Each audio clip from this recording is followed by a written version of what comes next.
as non-emergency staff at the U.S. Embassy in Yemen quietly left the country.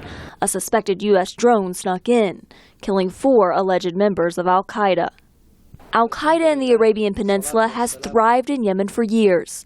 The United States calls AQAP the most active and dangerous group plotting against America, reaffirmed by State Department spokeswoman Jen Psaki. The fact that they continue to present a serious threat to the United States and its interests, and we consider this to be one of the foremost national security challenges we face.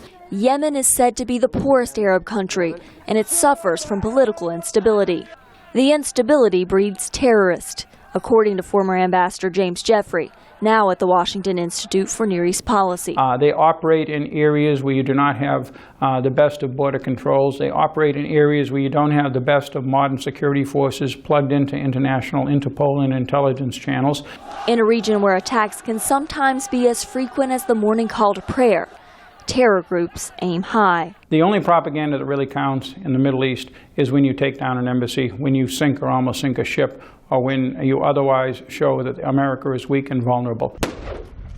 But the U.S. and its allies know that even though terror groups plan big attacks, these attacks can be foiled.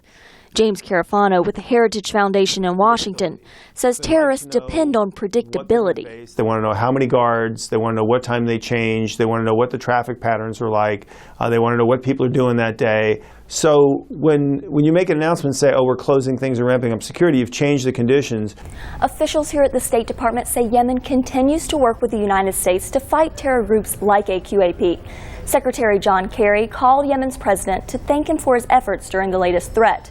But it still remains unclear when the departed staff will return and the embassy will reopen. Reporting at the State Department, I'm Carla Babb, VOA News.